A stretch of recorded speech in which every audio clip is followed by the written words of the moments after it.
नमस्कार मंडळी. तर आज मी पुन्हा एकदा गिरणी कामगारांची व्हिडिओ घेऊन आली आहे. तर गिरणी कामगारांचं शिबिर आहे दादरमध्ये. तर तिथे तुम्हाला खूप जास्त डिटेल माहिती भेटेल. तर मी तुम्हाला तिथे घेऊन जाते. तर चला आपण तिथे जाऊया आणि काही तुमचे प्रश्न असतील ते मांडूयात.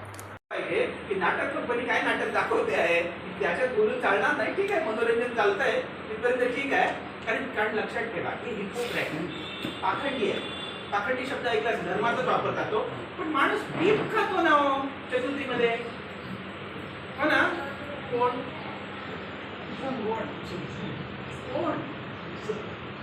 ते केले मालक दरवेळी कामगार कायदे कमी करतात ना. पण तुम्हाला नागरिक शास्त्रामध्ये कधी शिकवलं होतं का कामगार कायद्यांविषयी? राष्ट्रपती कोण होणार? 35 वर्ष वयाची पूर्ण झाल्यानंतर तो भारताचा नागरिक असला काय करायचं? आपल्यापैकी एकही राष्ट्रपती होणार नाही, हो ना? 4 फॅक्टर किती, इतक्या कोटी लोक आहेत. पण आपण सगळे कामगार होण्याची शक्यता जास्त असतात. मेजॉरिटी लोक आपण होणार, आयसोलेटेड एखाद दुसरा सोडला तरी आपल्याला नागरिक शास्त्रामध्ये कामगार कायदे शिकवतात नाही शिकवत. जे महत्वाचं आहे ते आपल्याला शिकवलं जातं, तर ते आपल्याला शिकायला पाहिजे. आणि हे कसं घडलं, कसं तयार झालं हे पण शिकायला पाहिजे. ऑटोमॅटिक नाही मिळालं, हो ना? संघर्षातून मिळालं. आणि ज्यांनी संघर्ष केला, ज्यांनी बलिदानं केली त्यांनाच ते मिळालं का हो? मे डे साठी ज्यांनी बलिदान केलं शिकागोमध्ये 1886 मध्ये, ओके, त्या कामगारांना त्यांच्या घरातल्यांना काय माहिती त्यांच्या बलिदानाचं त्यांना काय मिळालं ते. पण तो लढा चालू राहिला ना. आणि आपली जी परंपरा आहे ती जागतिक कामगारांची परंपरा आहे ना. म्हणजे ती फक्त एका ठराविक एरियातली किंवा ठराविक याच्यातली युनियनमधली अशी नाही. ती सगळं संचित आपण घेऊन पुढे चाललेलं आहे. आणि त्यामुळे आत्ता आपल्याला याच्या पुढे जाण्याची आवश्यकता आहे ना. हां. आणि त्याच्यासाठी म्हणून काही गोष्टी आपल्याला समजून घ्यायला पाहिजेत. असं वाटतं की आपण एक गटचर्चेसाठी तुम्हाला काही विषय देऊया ग्रुपमध्ये सगळे. एनिवे, आपण जे याच्या पुढची जी ऍक्टिव्हिटी आहे ती आपल्याला गटात घ्यायची. ओके, जशी ही ऍक्टिव्हिटी केली तशीच ऍक्टिव्हिटी, पण ही प्रश्नोत्तराच्या रूपात. ओके, आपण किती गट तयार करू शकतो? किती लोक झाले?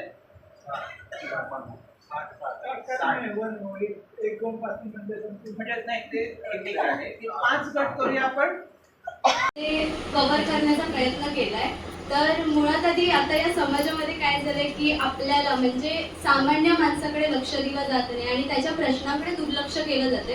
कारण की ही जी वरची मंडळी आहे, राजकारणातली मंडळी आहे, त्यांनी गुंडगिरी अशी स्थापित केलेली आहे, ज्यामुळे सगळी जी सामान्य जनता आहे ती मुळात आधी घाबरू नये आणि खरंच कोण तिथे पुढे जाण्याचा प्रयत्न करत नाही. तर यासाठी आपण युवा पिढीने पुढे आलं पाहिजे. शिक्षणाची अट असते, वयाची अट असते, तशी राजकारणात देखील शिक्षणाची आणि वयाची अट असली पाहिजे. कारण त्याच्यात कायमस्वरूपी नोकरी जी आधी होती पण आता बंद करण्यात आलेली आहे. म्हणजे आधी जो गव्हर्नमेंट सर्वंट होता तो परमनंट राहत होता, पण आता तो फक्त टेम्पररी राहतो कॉन्ट्रॅक्ट बेसवर. आणि जो कॉन्ट्रॅक्टर असतो तो सगळ्यांचे पैसे घेऊन मोकळे होतो आणि त्यामुळे आता सामान्य माणसाकडे पैसाच शिल्लक राहत नाही. दुसरा मुद्दा असं की कामगार विमा योजनेचा लाभ जो आहे तो भेटला पाहिजे. तिसरा एक घरेलू कामगारांना 60 वर्षांवरील पेन्शन, विमा, मेडिकल फॅसिलिटी भेटली पाहिजे, जी की बंद केली गेलेली आहे. आणि जे मुलांना फक्त आता बघितलं गेलं तर मुलींना मोफत शिक्षण, पण मुलांचं काय होणार याकडे लक्ष देत नाहीत. तर मुलांना तसंच मुलींना दोघांना देखील मोफत शिक्षण दिलं पाहिजे. नागरिकांची सुरक्षा, तुम्ही बघितलं असेल बदलापूरमध्ये एवढी लोक उतरून सुद्धा पण त्या माणसाला काहीच केलं नाही. तर फक्त अटक झाली पण अजून त्याला फाशीची शिक्षा झाली नाही. म्हणजे तुम्हाला कोणाचंच काहीच पडलेलं नाही. नागरिक मेला जगला, त्यांना काहीच हे नाही. तर असं जर आपण पूर्ण संख्येने त्यांच्यावरती लढा दिला तर कदाचित इथे पण लक्ष दिलं जाईल. दुसरं म्हणजे बेकारी आणि महागाई. फक्त ते महागाई जी आहे ती वाढवत जात आहेत, पण लोकांना भेटणारं वेतन ते त्यांचं तेवढंच आहे, फक्त महागाई वाढत जाते. ज्यामुळे काय होतंय की नागरिकांकडे शिल्लक राहण्याची जी रक्कम आहे ती खूप कमी राहते. मग आपण सेव्हिंग्सच नाही केलं तर आपण पुढे जगणार कसे? नंतर आहे आरक्षणाचा मुद्दा. आरक्षण जे होतं, जे डॉक्टर बाबासाहेब आंबेडकरांनी दिलं, खरं तर आधी दलित समाजाला खूपच म्हणतात ना त्यांच्यावरती अन्याय केला जात होता, पण तो अन्याय मिटावा म्हणून आरक्षण केलं गेलं होतं. पण आता आपण बघितलं तर बऱ्यापैकी ते कव्हर झालेलं आहे. आणि मला असं वाटतं ते जर कमी झालं तर बरं होईल. कारण की शिक्षणामध्ये काय होतं, कधी कधी हुशार मुलगा जरी असला ना तरी पण त्याला गव्हर्नमेंटमध्ये सीट भेटत नाही आरक्षणामुळे. जे हुशार मुलं असतात त्यांना सीट भेटत नाही. तर आधी प्राधान्य हे शिक्षण म्हणजे जे आपली शिक्षणाची पात्रता आहे त्याला दिली पाहिजे. आणि राजकारणात शिक्षणाची आणि वयाची अट तर मी सांगितली. आणि खरंच आता काय झालंय, लोकांना स्वतःचं डोकं राहिलेलं नाहीये. ते लगेच मॅनिप्युलेट म्हणजे आपण म्हणतो ना मॅनिप्युलेट होतात. म्हणजे कसं झालंय, मीडियाचा प्रभाव जो आहे ना जो जास्त झालेला आहे. लोक जे बघतात ना त्याच्यावरती विश्वास ठेवतात, पण त्याच्या पाठचं कारण जे आहे, काय नक्की त्याच्या पाठी जे आहे त्याच्याबद्दल विचार करण्याची जी क्षमता आहे त्यांची ती कमी झालेली. फक्त ते दिसणारं जे आहे ना, म्हणजे आता समजा तुम्हाला न्यूजवाल्यांनी काहीही दाखवलं तर तुम्ही पटकन लक्ष ठेवता, हा हे असं असं असेल. पण तेच तुम्ही पूर्ण विचार केला पाहिजे एका मुद्द्यावरती आणि सर्व बाजूने विचार करून त्याच्यावरती मतं मांडली गेली पाहिजे.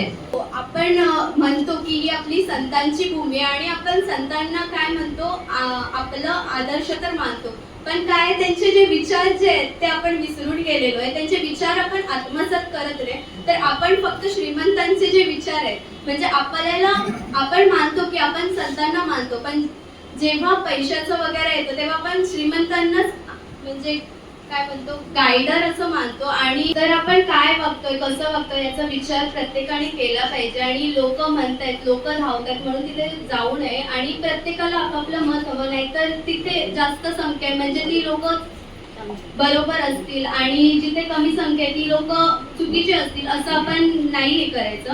आणि हो, इथे एक प्रश्न होता की सामाजिक परिस्थितीमुळे आपले विचार बनतात असे तुम्हाला वाटते का? तर हो, काही मला वाटतं खूपच कमी लोक असतील ज्यांचे विचार बनत नसतील. पण हा, जर लोक म्हणजे आपण बोलतो ना तिथे जरी चुकीचं होत असेल आणि तिथे जास्त लोक असतील तर तिथेच आपण जातो.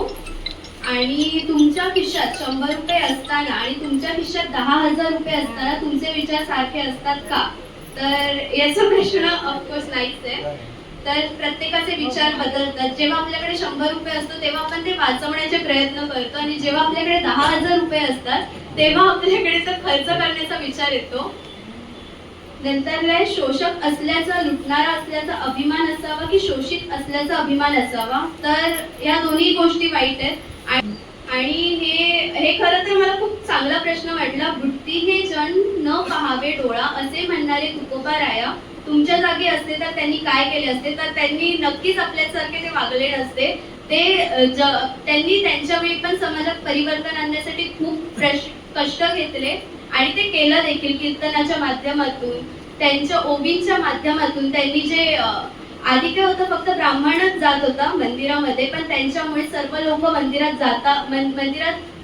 जायला लागली आणि कीर्तन वगैरे करायला लागली. त्यामुळे थोडंफार कसं खूप चांगला परिणाम झाला समाजावरती. तेव्हा देखील त्यांच्यावरती खूप काही केलं गेलेलं. ते सावकार असून ते जेव्हा एकदम शेवटच्या पायरीत जेव्हा होते तेव्हा त्यांनी सगळं लोकांना दान केलं. तर खरी हार कुठे होते? शत्रूकडून वारंवार हरण्यात की काही व्हायचे नाही असे म्हणून लढणे सोडून देण्यात?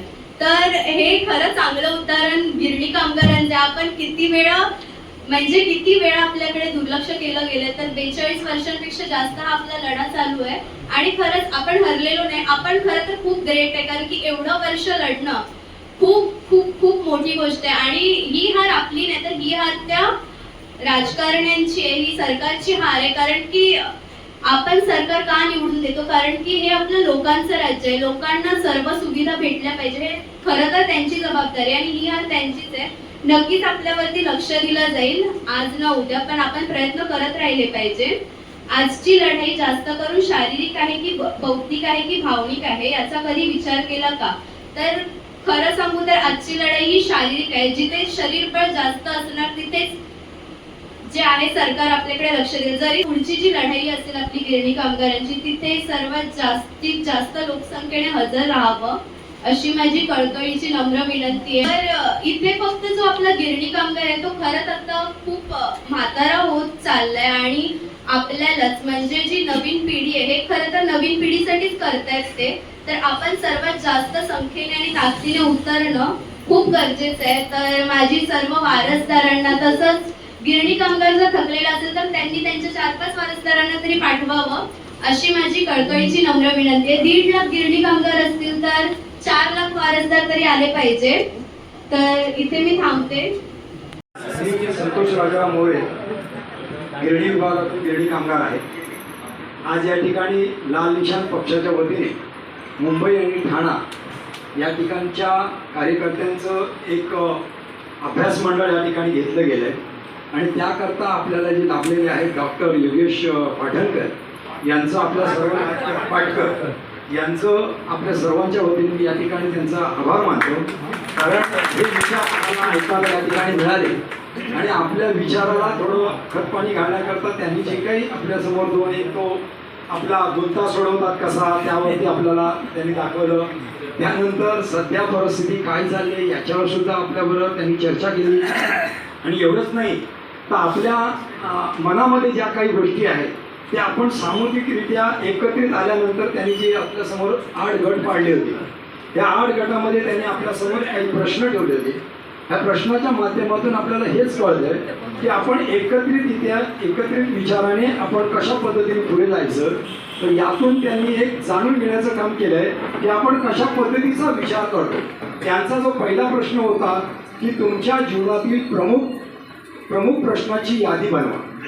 आता आपल्याला सर्वांना ठाऊक आहे सध्याचा प्रमुख प्रश्न काय आहे. एक तर आपल्याला आरोग्य, शिक्षण, निवारा ह्या गोष्टी आपल्याला सरकारकडून कशा पद्धतीने प्राप्त होतात ते आपण पाहतोय.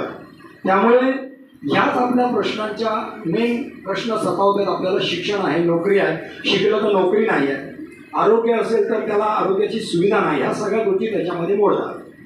त्यानंतर दुसरा प्रश्न होता यातील सर्वात जास्त महत्त्वाचा प्रश्न महत्त्वाचा प्रश्न कोणते आहे. शेवटी ते आम्हाला आरोग्याचे प्रश्न सतवत आहेत, नोकरीचं आणि शिक्षणाचं. ह्याच्या पलीकडे आम्हाला दुसरं काय राजकारण्यांकडून आम्ही वर्षभरांचा रेशनिंग पाणी भरून मागत नाही आहोत. तर आम्हाला आरोग्य ठीक असेल, शिक्षण ठीक असेल तर नोकऱ्या मिळतील.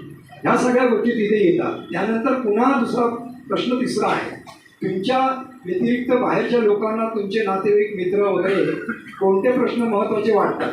तर शेवटी तोच प्रश्न महत्त्वाचा वाटतो. कोणी आम्हाला आमचा नातेवाईक मिळाला तर तो म्हणतोय मुलगा किती शिकलाय, मुलगा कुठे नोकरी करतो, तुम्ही कुठे राहता, म्हणजे स्वतःचं घर आहे किंवा ह्या प्रश्नाला तर पहिले सुरुवात करतो.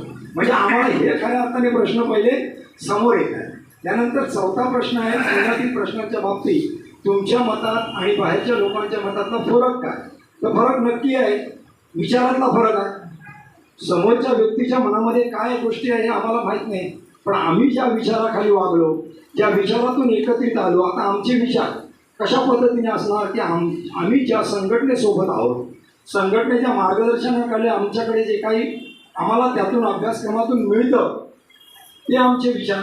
एखाद्या कामगारावर अन्याय होत असेल तर आमचं पित्त खवळून उठतं की अन्याय का होतो मग हे आमचे विचार. पण समोरच्या व्यक्तीला तो सर्वगुण संपन्न असेल, सर्वगुण संपन्न कोण नसतो, कोणाला काहीतरी त्रास असतो, पण चांगली नोकरी, चांगलं शिक्षण असलं की त्याचे विचार जरा वेगळ्या पद्धतीने असतात. आणि आम्हाला काय वाटतं की कामगारांना न्याय मिळाला पाहिजे, कष्टकऱ्यांना न्याय मिळाला पाहिजे, हे आमचे विचार त्या ठिकाणी पडतात. हा त्यातला थोडासा फरक येतो. त्यानंतर पाचवा प्रश्न आहे लोकांना महत्त्वाचे प्रश्न गौण आणि गौण प्रश्न महत्त्वाचे वाटतात असल्या त्याचे कारण पुढीलप्रमाणे आहे. तर त्याचं उत्तर आम्ही मध्ये देतो. लोकांनी मूर्खपणे, स्वार्थीपणे, धर्मवळेपणा विचार करावा असे त्यांना शिकवले जाते. हा आम्हाला त्याच्यामध्ये उत्तर द्यावंसं वाटतंय. त्याच्यानंतर 6 नंबरचा आहे लोकांचे विचार कसे बनतात याचा कधी विचार केला आहे का. तर हो, आम्ही तो विचार केला आहे की लोकांचे विचार जोपर्यंत एकमेकांचा संवाद आपण साधत नाही आणि संवाद साधून जोपर्यंत आपण एकत्रित येत नाही तोपर्यंत आपला विचार हा होणारच नाही. एका मताने विचार व्हायचा झाला तर तो आपण होणार नाही, म्हणून तो होय म्हणून आम्ही म्हटलेला. त्यानंतर म्हटलेले गेले प्रश्न 7वा आहे लोक कोणाला आपला आदर्श मानतात, संतांना की श्रीमंतांना. तर आपली ही भूमी संतांची असल्यामुळे आपण संतांनाच मानणार की आज एवढा कालावधी घेतल्यानंतर कोणाला हे सांगावं लागत नाही की संतांच्या बाबतीमध्ये ते आपोआप जनतेकडून घडत असतो. एखादा श्रीमंत असेल तो आज श्रीमंत आहे पण उद्या त्याला गरीब व्हायला वेळ लागणार नाही. पण सध्या चाललेली परिस्थिती आपण बघतोय. पण कितीही झालं तरी संतांशिवाय कोणीही श्रेष्ठ होऊ शकत नाही हे आपल्याला एकंदरीत दिसतंय. कारण त्यांनी जे काय जनसामान्यांमध्ये रुजवलेलं आहे ते आजच्या पिढीला सुद्धा विसरता येत नाही आहे. भले हळूहळू आणखी काही सुधारणा जरी झाली तरी संतांचं नाव हे सर्वप्रथम घेतलं जाईल असं आमचं मत पडलं.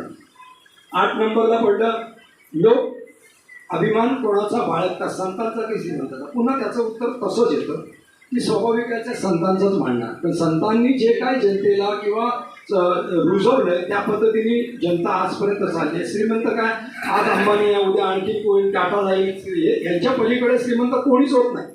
आम्हाला श्रीमंत व्हायची संधी मिळाली आहे का, तर आम्ही गरीबाच्या गरीबच होत चाललोय. म्हणजे श्रीमंत हे आज असेल तर उद्या नसेल, म्हणून त्याचं उत्तर संत असं आम्ही म्हटलेलं आहे. 9 नंबरला, सामाजिक परिस्थितीमुळे आपले विचार बनतात असे तुम्हाला वाटते का, तर हो, सामाजिक परिस्थितीमुळे ज्या वेळेला एखादी सामाजिक परिस्थिती निर्माण होते आणि ही निर्माण झालेल्या परिस्थितीवर जोपर्यंत आपण एकत्रितरित्या येऊन याच्यावर मात करत नाही तोपर्यंत आपण या गोष्टीत उतरूच शकत नाही. की सामाजिक जेव्हा प्रश्न निर्माण होतो त्यावेळेला आपल्याला एकत्रित येणं गरजेचं असतं आणि एकत्रित आल्यानंतर आपण मग सरकार असू दे किंवा कोणतीही व्यवस्था असू दे यांच्याबरोबर लढण्याची ताकद आपल्याला त्या ठिकाणांना मिळते.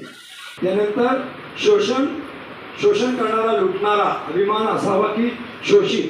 आता या दोन्ही गोष्टी तर आपल्याला असं आहे की जो शोषण करतोय आपल्याला लुटतोय तो पण गुन्हेगारच आहे आणि जो आपण शोषण करून घेतोय तर हा पण आपण अन्याय सहन करतोय. या अन्यायाला कुठेतरी वाचा फोडणं हे आपलं काम आहे. त्यामुळे दोन्ही गोष्टी शोषित म्हटल्यानंतर तो असा पद्धतीने येतोय की त्याला आम्ही उत्तर म्हटलंय की नाही. 10 नंबरला आम्ही नाही म्हटलं. 11 नंबर आहे, 11 शोषण म्हटलंय ना. नंतर आपल्या तुकाराम महाराजांच्या त्या ओळ जी आहे हे जर आपण पाहिलं तर जर समाज बुडत असेल तर काय केलं पाहिजे, तर बुडताना आपण ते पाहिलं नाही पाहिजे. कारण आपण जर एकत्रित आलो असो तर आपण एकत्रित सगळ्यांना घेऊन त्यांना देखील तारलं पाहिजे. जे बुडणारी गोष्ट आहे त्याला तारता कसं येईल ते आपण पाहिलं पाहिजे. म्हणजे प्रभू रामचंद्रांच्या वेळेला ज्या वेळेला रावणाने ते दगड फेकले आणि दगड अलगदवरती तरले, म्हणजे तरल्यानंतरच प्रभू रामचंद्र त्या ठिकाणी पोहोचले. अन्यथा आपण जर असं केलं की एकत्रित जोपर्यंत येत नाही तोपर्यंत या गोष्टीवर आपण मात करू शकत नाही. म्हणून बुडणाऱ्यांना कसं वाचवायचं हे आपण संघटनेकडनं शिकतोय. 13 नंबरवर आपण करतोय की खरी हार. आता खरी हार कुठे शत्रूकडून कधीच नसते, आपल्या मनाच्या कंपदेवकडून असते. जर आपण म्हणतोय की कशाला लढायला पाहिजे, काही होणार नाही असे जर आपले विचार असते तर आपण तिथेच पहिल्या अर्थाने खचून जातो आणि आपली हिंमत वाढत नाही. आणि म्हणून सर्वात प्रथम प्रयत्न केले पाहिजे. प्रयत्न केल्यानंतर तुम्ही पुढे जाऊ शकता. त्याचं उदाहरण अगोदरच्या प्रश्नाचे उत्तर देताना जे आहे धुमाळ यांनी दिले की आपण जे आजपर्यंत लढतोय ही आपली हिंमत आहे. आपण जर खचलो तर आपल्याला काहीच मिळणार नाही. म्हणून आपण एकत्रितरित्या लढायला शिकलं पाहिजे हे आपल्याला त्या प्रश्नातनं कळत आहे.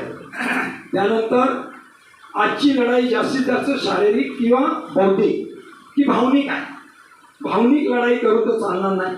भावनिकमध्ये आत्ता भावनिक जे आले लाडकी बहीण ते भावनिक झालं, त्या भावनाला आपण भरणार आहे. पण याच्यासाठी त्यांनी काय करायचं आहे, सरकार काय करणार आहे ह्याबद्दल कधी स्पष्टता नाही आहे. अहो याच्यावर आत्ताच एक कुठेतरी व्हिडिओ आली आहे त्याच्यामध्ये स्वतः पंतप्रधान मोदी म्हणतायत की हे महिलांना फसवत आहेत. एक व्हिडिओ फोकस झाले कुठल्या तरी प्रांतामध्ये फोकस झालेली आहे की महिलांना फसवत आहे, त्यांना हकलावा इथे ती व्हिडिओ फोकस झालेली आहे. म्हणजे पंतप्रधान त्यांच्या पक्षाचे सांगतायत की महिलांना फसवत आहे. म्हणजे आता जे आपला विषय आहे ना की शेंडी लावून घ्यायचं का, तो विषय आता हे शेंडी लावून घ्यायचा का प्रश्न आहे ते आपल्याला काही दिवसांमध्ये कळेल असं त्याचं त्या प्रश्नाचं उत्तर आहे. त्यामुळे इथे शारीरिक आणि बौद्धिक या दोन्ही गोष्टीचा आपल्याला वापर करायचा आहे. शारीरिकरित्या जर आपण व्यवस्थित नसू आणि आपली बुद्धी जर चांगली तल्लत नसेल तर आपण या बुद्धीच्या आधारावर पुढे पाऊल टाकू शकत नाही.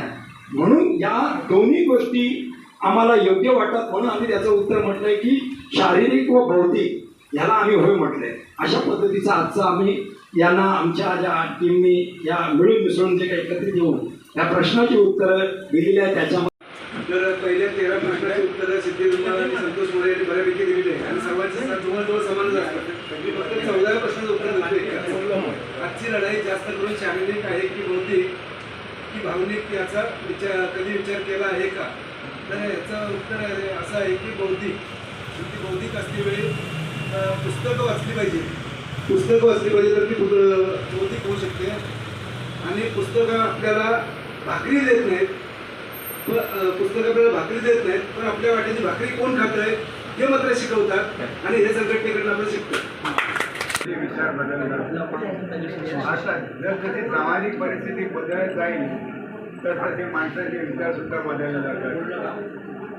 जर तसा माणसाचा संवाद एकमेकाशी वाढला जाईल, विचाराची देवाणघेवाण होईल, तर तसे माणसाचे आचार विचारात बदल होत असतो. जो मीडिया आहे, मीडिया त्याच्यात जे आहे आई बाप काय सांगतात यापेक्षा फेसबुकवर काय सांगतात याच्यावरती जास्त लहान मुलं चक्क अजून विचार करतात. 3 वर्षापासून 70 वर्षापर्यंतच्या माणसाला ह्या मीडियाचा वेळ लागलेला आहे. ते सलग त्या मीडियाच्या पाठी पडलेले असतात. तर मग जे आहे त्यामुळे त्या मीडियावरती पण अवलंबून जातात आणि त्याप्रमाणे विचार करतात. 7वा प्रश्न आहे, लोक कोणाला आपला आदर्श मानतात, संतांना की श्रीमंतांना? अर्थात श्रीमंतांना. याचं कारण आहे, जसं मी याच्या आधीच्या उत्तरात म्हटलं, मीडिया आज संतांबाबत मीडियामध्ये फार कमी आहे आणि श्रीमंतांबाबत जास्तही आहे.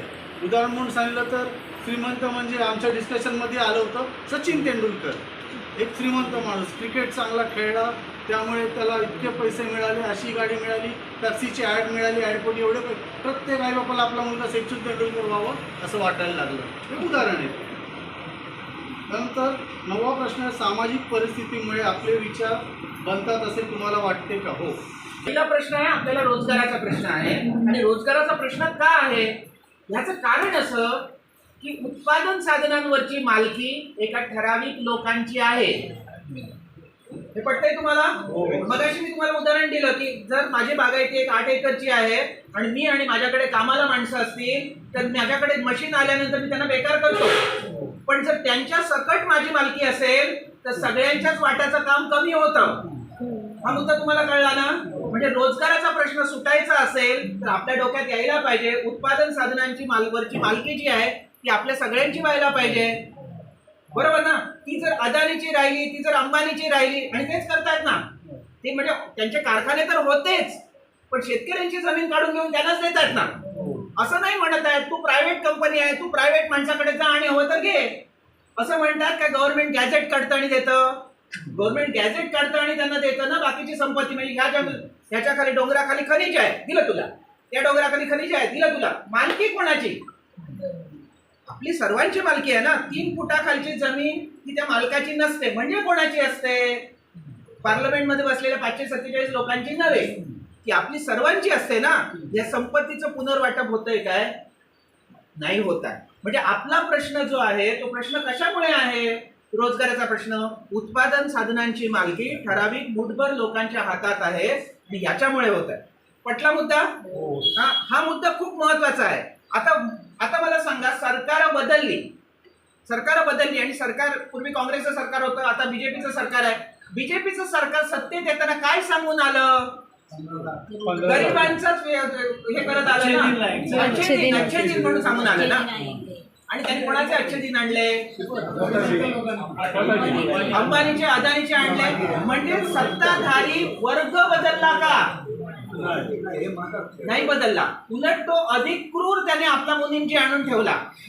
हा जो रुथलेस, म्हणजे तुम्ही काही बोला, जरा सुद्धा हे करा, मग तुमचा चालू अर्बन नक्षल म्हणू, असं काहीतरी म्हणू, असं करणारे लोक आले ना.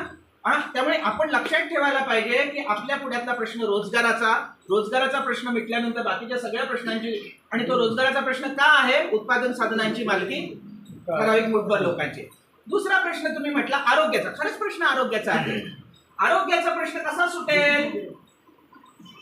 आरोग्य व्यवस्था पूर्णपणे नॅशनलाइज झाली म्हणजे सगळे कोणाला प्रायव्हेट दवाखाना घालता येणार नाही. तुम्ही शिकल्यानंतर तुम्ही गव्हर्नमेंट सर्व्हिसेस केली पाहिजे आणि सगळ्यांना तुम्ही फ्री दिलं पाहिजे असं म्हणायला पाहिजे की नको? आपली सगळी ही रचना कशा प्रकारे, महात्मा फुले योजना काहीतरी आहे, आणि महात्मा फुले योजना कशाला करतात? सगळेच हॉस्पिटल कोणालाच प्रायव्हेट घालता येणार नाही असं करता येईल की नाही? असं केलंय काही देशांनी, केलंय ना. क्युबामध्ये आहे, कॅनडामध्ये आहे, ओके, अशा प्रकारची व्यवस्था आहे. मग नॅशनलाइज जर सिस्टीम झाली, आरोग्य व्यवस्था झाली, तर मग प्रश्न तुम्ही इन्शुरन्स काढून द्या आणि ह्याच्या त्याचा नाही. कारण तुमची जबाबदारी आहे ना ती. स्टेटने तर व्हावं कशाला?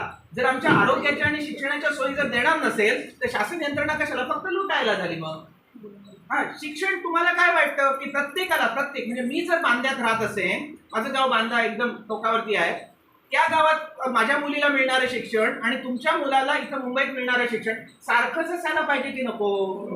का तुम्ही सिटीमध्ये आहात म्हणून तुम्हाला एक चांगलं शिक्षण आणि मी तिकडे गावात आहे म्हणून काहीतरी शिक्षण, असं बरोबर आहे का? मग याच्यासाठी शिक्षण सुद्धा नॅशनलाइज व्हायला पाहिजे की नको? त्या प्रायव्हेट लोकांनी काढाव्यात हे आणि कारखाने काढल्यासारखे करावे. काय दिसतंय आपल्याला? प्रायव्हेट कॉलेजेस झालेत ना, प्रायव्हेट शाळा झाल्यात, त्यांची फीस झाली. तुम्ही एक विचार केला तर तिथले जे शिक्षक असतात त्यांचे पगार विचारा. इकडून त्या शिक्षकांना पिळून घेत असतात आणि इकडून पालकांना पण पिळून घेत असतात ना. अशा एका विचित्र याच्यामध्ये आपल्याला ते ठेवतायत. त्यामुळे आपण हा जर विचार केला, प्रश्न लक्षात आला. पहिला प्रश्न का विचारला तो? आता मला सांगा, मी दुसरा प्रश्न असा विचारला होता किंवा आपण जेव्हा एकमेकांशी भेटतो आणि बोलतो तेव्हा आपण हे कारण सांगतो का? आपण म्हणतो का की ही सत्ता सगळ्या कामगारांच्या हातात यायला पाहिजे, असं आपण बोलतो का? नाही चर्चा करत. म्हणजे आपले लालबावटेवाले कदाचित बोलत असतील म्हणून मी तो प्रश्न टाकला की लालबावट्याखाली काम करतात. तुमच्यापैकी काही लोक अनेक वर्ष फुल टाइमवर काम करतायत, त्यांना वाटणारी गोष्ट आणि त्यांच्या नातेवाईकांना वाटणारी गोष्ट सारखी आहे की वेगळी आहे? वेगळी आहे. हे वाटण्यासाठी आम्ही मीडियाचा उपयोग करतो का? पोस्ट, तुमच्या किती पोस्ट अशा जातात? आता भगतसिंगांची जयंती येणार, तुमच्या पोस्ट तयार आहे काय? भगतसिंगांची तुम्हाला माहिती आहे ना, भगतसिंगांनी बॉम्ब ब्लास्ट केला होता सेंट्रल असेंब्लीमध्ये. कशासाठी केला होता? त्याच्यातला एक कायदा ट्रेड डिस्प्यूट होता ना, ट्रेड डिस्प्यूट ऍक्ट होता ना, की ज्याच्यासाठी म्हणजे बालकांना वाटेल तसे अधिकार देणारा होता ना. आणि मग आज आपण भगतसिंगांची जयंती साजरी करत असताना हा मेसेज नको जायला की कामगारांच्या विरोधातले कायदे म्हणजे कामगार विरोधी कायदे बनवले जात आहेत, कामगारांच्या फेवर मधले नाही, ह्याची चर्चा. मला सांगा, या देशामध्ये मॅक्झिमम लोक कामगार आहेत का कारखान्याचे मालक आहेत? कामगार आहेत. पण चर्चा हा आणि नॉनसेन्स. म्हणजे हा जो शेवटचा प्रश्न आहे की भावनिक चर्चा केल्या जातात ना, नॉनसेन्स काहीतरी गोष्ट येणार आणि त्याची चर्चा सुरू करणार आणि तीच चर्चा चालू राहणार. ओके, आणि हे जे आपले प्रश्न आहेत, इकडे जंगलं गेली दिली अदानीला, इकडे हे दिलं धारावी दिली अदानीला, आणखी काय दिलं ह्याला, आणि चर्चा मात्र कुठे? देऊळ बांधलं की नाही बांधलं? पण एक गंमत सांगतो, हे धार्मिक नाही आहे. राजकारण आणि धर्म याच्यामधला फरक लक्षात घ्या. धर्म 22 डिसेंबरला माझ्या एका ज्युनियरने, म्हणजे इंटर्न होता तो माझ्याकडे, त्याने मला मेसेज केला की 22 जानेवारीला राम मंदिर आहे. 22 डिसेंबरला मेसेज केला, 22 जानेवारीला राम मंदिराचं ते उद्घाटन आहे, तर त्याची हे करेल. मी त्याला मेसेज केला असं, आज काय आहे? तर म्हणाला आज काय नाही, 22 डिसेंबर आहे. म्हटलं आज गीता जयंती आहे, तुला कसं नाही कळलं? गीता जयंती, मोक्षदा एकादशी आहे, तुला कसं नाही कळलं? म्हटलं तुला कोणी मेसेज पाठवला नाही म्हणून कळलं नाही. तू धार्मिक असतास तर तू पाळलं असतास ना, तर तू गीता जयंती साजरी केली असती. तुला कुठून तरी RSS वाला मेसेज पाठवतो किंवा BJP वाला मेसेज पाठवतो आणि मग तू हे करतोस, तू अजाणतेपणे पॉलिटिक्सचा भाग होतोस. येते लक्षात. राम मंदिर बांधायचं होतं, रामनवमीचा मुहूर्त जवळच होता की का नाही केलं रामनवमीला? कारण निवडणुका पण होत्या. हा, म्हणून त्याच्यासाठी निवडणुकीला काही म्हणजे हे पॉलिटिक्स होतं ना. हा, हे बरोबर आहे का? लोकांच्या भावनांशी खेळणं क्लिअर कट आहे, हे राजकारण आहे. त्यांना कुठेही वाटलं का हे आपल्याला पाप लागेल म्हणून? आपण अर्धवट बांधलेलं देऊळ, अर्धवट केलेले आहे. तुम्ही कधी केलाय गृहप्रवेश अर्धवट बांधलेल्या घरात? केलं नाही ह्याने. आपण घाबरतो ना आपण. हे बरोबर नाही. हे सगळं काय ते ह्याच्याप्रमाणे शास्त्राप्रमाणे झालं पाहिजे. मग हे लोक जे शास्त्राप्रमाणे झालं, हे नास्तिक लोक आहेत, हे धूर्त लोक आहेत, हे कपटी लोक आहेत. त्याच्याशिवाय हे करणार नाहीत आणि ते फक्त आपल्या भावनांचा उपयोग करून घेतात. म्हणून आपण विचार करूया की ह्या लोकांना भीती नाही वाटत ना, मोदीला नाही वाटत ना रैरव नरकात जावं लागेल म्हणून. त्याला काहीच नाही वाटत. आपण नुसतेच फोटो काढतो, फसवतो, खोटं बोलतो. आणि तुमच्याचकडे आहेत ना, हे आज एक बोलला उद्या दुसरं बोलला, मग असं तुम्ही सांगितलं. पण त्याला भीती नाही ना वाटत आपल्याला सामोरं जावं लागेल अंतिम दिवशी. चित्रगुप्ताकडे आपले नोंद वही काहीतरी वेगळं लिहिलेलं असेल असं भीती वाटत नाही. पण तो इतरांना भीती घालतो. हे लोक आस्तिक असतील, धार्मिक असतील, आध्यात्मिक असतील नाही आहे. पटतंय ना तुम्हाला हा मुद्दा? जगातल्या प्रत्येक देशामध्ये कामगारांची चळवळ आहे की नाही, आणि त्यांच्या पुढ्यातले प्रश्न कॉन्ट्रॅक्ट लेबर सिस्टीम आहे की नाही, आहे, मिनिमम वेज देण्याच्या प्रॉब्लेम आहेत की नाही, आहेत, हे सगळीकडे आहे ना. मग सगळ्या कामगारांचे प्रश्न एक आहेत की जाती धर्माप्रमाणे वेगवेगळे आहेत? एक आहे. ओके, हे समजणं खूप आवश्यक आहे. भेद करताना वेगवेगळ्या प्रकारचे भेद करतात, पण हे समजणं मला असं वाटतं की खूप महत्त्वाचं आहे. त्याच्यानंतरच्या प्रश्नाकडे येतो. पहिल्यांदा आपण मुख्य आपल्या पुढ्यातली गोष्ट रोजगाराचा प्रश्न, आणि बाकीच्या गोष्टी ह्या गौण आहेत. तुम्ही आम्हाला व्यवस्थित हे दिलं की आम्हाला भिका घालायची गरज नाही, की लाडली बहीण नको, आणखी काय नको, आम्हाला आमचा रोजगार द्या. ओके, ह्या गोष्टी आपण एकदा स्पष्ट झालं. आणि हे जे राज्य यंत्रणा आहे ज्यांच्या हातात आहे ते लोक अशा प्रकारे ते वागवतात, हे आपल्याला स्पष्ट झालं की पुढच्या गोष्टी हळूहळू एक एक स्पष्ट व्हायला लागतील. पटला मुद्दा? तुम्ही जर कामगार वर्गातून असाल तर तुम्हाला संघटना बांधून लढल्याशिवाय, मग अशी शारीरिक ताकदीचा प्रश्न आला. शारीरिक ताकद कामगाराकडे एकट्याकडे असते काय? कामगाराकडे ताकद एकजुटीची संख्येची ताकद. संख्या नुसतीच बस स्टँडवरची संख्या आणि युनियन मधली संख्या याच्यामध्ये फरक असतो की नाही? हा, बस स्टँडमध्ये नातं असतं नाही, इथे आपण एकमेकासाठी लढायला आणि मरायला तयार असतो, हो ना. त्यामुळे संघटना बांधल्याशिवाय शारीरिक शक्ती होणार नाही. ओके, आणि त्याच्यासाठी जर एकमेकाशी जर घट्टबंध तयार झाले पाहिजेत, आपण एकत्र लढायला पाहिजे, तर आपल्यामध्ये चर्चा आणि बौद्धिक त्याची गरज आहे. ओके, आणि इथं हा महत्त्वाची गोष्ट वाटते मला की सगळ्या ह्याच्यामध्ये नागरिक म्हणून ज्या समाजामध्ये आपण राहतो तो समाज जर वर्गीय असेल, वर्ग म्हणजे श्रीमंत वर्ग, उत्पादनाच्या साधनांचा मालक असलेला वर्ग, आणि कामगार वर्ग ज्याच्याकडे उत्पादनाच्या साधनांची मालकी नाही, फक्त रोजीरोटीवरती म्हणजे रोजंदारीवरती तो जगतो. ओके, असे वर्ग असतील तर युनियन बांधणं हे तिथल्या संवेदनशील नागरिकाचं किंवा युनियनच्या कामामध्ये भाग घेणं ही कर्तव्य आहे असं मला वाटतं. पण ट्रेड युनियनकडे बघण्याचा सामान्य लोकांचा दृष्टिकोन काय असतो? डिग्निटीचा असतो. कुठेतरी ते कचरा उचलायला जा आणि त्याचे फोटो काढा आणि हे करा, आम्ही असं केलं, कौतुक वाटतं. तुम्ही मोर्चा काढा आणि फोटो घाला. तुम्ही लोकांना वेटीज धरता, रस्ता ब्लॉक करता, असं तुमच्यावरती बोलतात ना, असंच बोलतात. कारण त्यांना माहिती नाही की तुम्ही, कारण हा संघर्ष अहिंसक पद्धतीने म्हणजे कसा तुम्ही लोकांच्या पुढे कसा घेऊन जाणार, धरणं आणि मोर्चा. पण ह्या धरणं आणि मोर्चाची सुद्धा भीती असते. मला एकदा कामगारांनी विचारलं, धरणं म्हणजे बसणं आणि मोर्चा म्हणजे चालणं, ह्या दोन्ही गोष्टी काही करतच नाही. पण भीती वाटते मालक वर्गाला. तुम्ही प्रयोग जर केला म्हणजे कुठच्या तुम्ही ह्याच्यामध्ये शॉप फ्लोअरवरती एकाच प्रकारची गोष्ट लावून जर गेला, भगतसिंगाचाच फोटो लावून तुम्ही 28 तारीखला गेला, मालक अस्वस्थ होणार. हा, किंवा तो HR असेल तर तुम्हाला बोलवणार, काय चाललंय, काय कशासाठी हे करताय. नुसतं गुलाब जरी सगळ्यांनी एक दिवस एक लावून गेलात ना तरी बघा तुम्ही ते अस्वस्थ होणार. ओके, तुमची युनिटी त्याच्यातून एक्सप्रेस होत असते, तुमची ताकद त्याच्यातून प्रत्यक्ष मारण्यापेक्षा प्रत्यक्ष कोणाला नाठाळाच्या काठी काय डोकी तुम्ही दाखवलं तर पाहिजे ताकद, ती एक्झिबिट झाली तरी सुद्धा समोरचा वर्ग हे होतो. आणि आता ती आपली ताकद एक्झिबिट होणं कमी झालेलं आहे. म्हणजे जे कामगार कायदे उलटे करायला लागलेत त्याचं कारणच असं आहे की कामगार लोक म्हणजे कामगार संघटना ह्या अशक्त झालेल्या आहेत. कामगार संघटनामध्ये लोक मजबूतीने येत नाही, तरी पण आमच्या विचारांची भीती आहे. नाहीतर मला सांगा आपली ताकद केवढी आहे जर बघितलं तर. मग पुस्तकं का लिहितात डावी वाळवी म्हणून? याचा अर्थ आपल्या विचारांची ताकद आहे. हा, नाहीतर ते लिहिणार नाहीत ना. म्हणजे तुम्हाला काय वाटतं हे असं 2 कॉम्रेड आणखी 2 कॉम्रेड असे मिळून हे सगळं बदलू शकतात? पण भीती वाटते, कारण ते व्यक्ती म्हणून नाही, ते विचार म्हणून. हा, आणि म्हणून हा विचार समजून घ्यायला पाहिजे. सकाळपासून आतापर्यंत शेवटपर्यंतचा एक धागा होता की समाजाला पुढे घेऊन जाणारा जो विचार आहे तो संत परंपरेच्या काळाचा असेल, त्याच्या अगोदरचा असेल, तो आतापर्यंत तो विचार कुठला आहे. आणि त्या पुढे जाणाऱ्या विचाराबरोबरच आपल्या कामगार कष्टकरी वर्गाची नाळ जुळलं म्हणजे हे जग बदलणं आणि आपले सगळे प्रश्न आहेत त्या प्रश्नाला उत्तर सापडण्याकरता सज्ज होणं हा त्याचा खरा सगळं सूत्र आहे. अशा वेळेला आपल्याला हे विचार आणखी प्रगल्भपणे पुढे घेऊन जाणं आणि व्यवहारात त्याचे आविष्कार घडवणं या दृष्टीने सुद्धा आवश्यक आहे आणि ते आपण पुढच्या काळामध्ये जरूर करूया. मी कॉम्रेड रुपेश पाटकरांचा खूप आभार मानत आहे, धन्यवाद देतोय. आणि हा मला पुण्यापेक्षा पण मला हा चांगला अनुभव वाटला. मी पुण्यात तुमच्याबरोबर होतो हे मला जास्त आणखीन उद्बोधक वाटलेलं आहे आणि आपण जरूर हे पुढचं ते आम्ही तुम्हाला लवकरच तारीख तुमच्या सोयीने कळवू 1 महिन्याचं.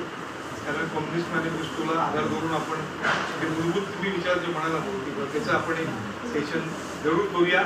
आणि पुन्हा एकदा त्यांचे खूप खूप धन्यवाद देतो. म्हणजे तुम्हालाही तुमचे मी आभार मानतो की तुम्ही चांगल्या संख्येने आलात आणि चांगला प्रतिसाद देण्यासारखी तुमची सगळ्यांची भागीदारी होती. ती भागीदारी आणखीन पुढे वृद्धिंगत होत जाईल. आणि नुसतं भजनी मंडळासारखं आपलं काही मंडळ नाही आहे. ते आठवड्याचं पहिले जमा आणि बाहेर जाऊन सगळं करा. आपण व्यवहारात द्या. प्रत्येकाचं आपण संघर्षामध्ये आहोत. क्लिनिक कामगारांचं घर आहे जे पुनर्वसन आहे. नवीन फॅक्टरीतले कामगार आहेत त्यांचं शोषण त्यांचं अंत करायचं आहे. कोण कंत्राटी कामगार आहेत, कोणी आपले सुरक्षा रक्षक आहेत, आमच्या घरकाम करणाऱ्या महिला आहेत. या सगळ्या या प्रश्नांनी झुंजत आहेत. आणि ते झुंजणं आणखी मजबूत करण्याकरता जास्त त्याचं सबळ होण्याकरता हा सगळा सेटअप आहे. आणि त्या दृष्टीकोनातून तुम्ही त्यात चांगली भागीदारी केली त्याबद्दल तुम्हालाही सगळ्यांना धन्यवाद देतो. आणि लवकरच पुन्हा आपण लोकेश पाटकरांबरोबर भेटूया. एवढंच बोलतो. नमस्कार. तर गिरणी कामगारांच्या कार्यक्रमामधून त्या शिबिरामधून मी परत आली आहे आणि तुम्हाला मला तिथला सारांश जो आहे तो द्यायचा आहे. खरं तर तिथे ते जे आलेले डॉक्टर पाटकर ते आमच्याच कोकणातले आहेत. तर ते बांद्यातले काही राहणारे आहेत आणि ते एक म्हणतात ना सायकोलॉजिस्ट होते. आणि त्यांनी खरंच खूप छान प्रकारे असं समजवलं, गिरणी कामगारांना दिशा दिली. गिरणी कामगारांचं काय चुकतं आहे, काय बरोबर आहे ते सांगण्याचं तिथे त्यांनी कर्तव्य उचललेलं आणि खूप छान प्रकारे त्यांनी समजावलं. आणि खरंच खूप छान वाटलं की तिथे इतक्या संख्येने गिरणी कामगार हजर होता. आणि असंच जेव्हा आपण कार्यक्रम घेऊ तसं तेव्हा गिरणी कामगारांनी आणि वारसदारांनी हजेरी दाखवली तर खूप छान वाटेल. आणि आपले कॉम्रेड विजय कुलकर्णी आणि उदय भट साहेब त्यांनी खूप छान कार्यक्रम असा आयोजित केलेला. तर त्यांचं पण मनपूर्वक आभार.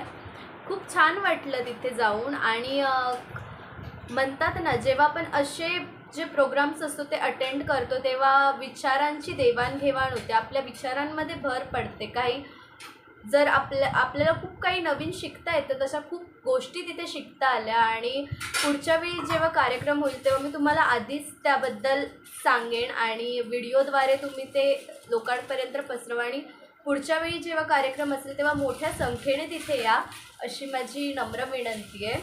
आणि हो, आपल्या गिरणी कामगारांचा लढा अजून संपलेला नाही. पण आत्ता 16 तारीखला एक नवीन GR आलेला आहे जिथे ज्या GRमध्ये तुमच्यापर्यंत GR पोचला असेल तर तुम्ही वाचलं असेल. त्याच्यामध्ये लिहिलं गेलं की मुंबईमध्ये 1/3 जी जागा होती आपल्या गिरण्यांची 58 बंद पडलेल्या आजारी गिरण्यांची जी जागा होती त्याच्यातला 1/3 भाग जो होता तो गिरणी कामगारांना सामील करण्यात आला होता म्हणजे ह्या आधीच लिहिलं गेलं होतं. पण आता ते म्हणतात की मुंबईत जागा नाही आहे. जर आधीपासूनच ते लिहिलं गेलं होतं, आधीपासूनच जर ते माहिती होतं, मग आता ती जागा उपलब्ध नाही आहे हे कसं काय बोलू शकतात. हा एक मोठा मुद्दा झाला. तर ते धरून नक्कीच चर्चा केली जाईल. आपण त्याबद्दल नक्कीच बोललं पाहिजे आणि त्याच्याबद्दल काय निर्णय येईल हे आपल्याला कळेलच. आणि मी तुम्हाला माझ्या व्हिडिओद्वारे ते सांगेन. आणि हो, जास्तीत जास्त गिरणी कामगारांपर्यंतही व्हिडिओ पोहोचवा. आणि असे कार्यक्रम असतील, मोर्चे असतील, आंदोलन असतील तर त्याला मोठ्या संख्येने हजर राहा. कारण की म्हणतात ना एकजूट असेल तर आपले प्रश्न लवकर सुटले जातील. आणि धन्यवाद. ही व्हिडिओ जास्तीत जास्त शेअर करा आणि चॅनलला सबस्क्राईब करून नवीन अपडेट्स मिळवा.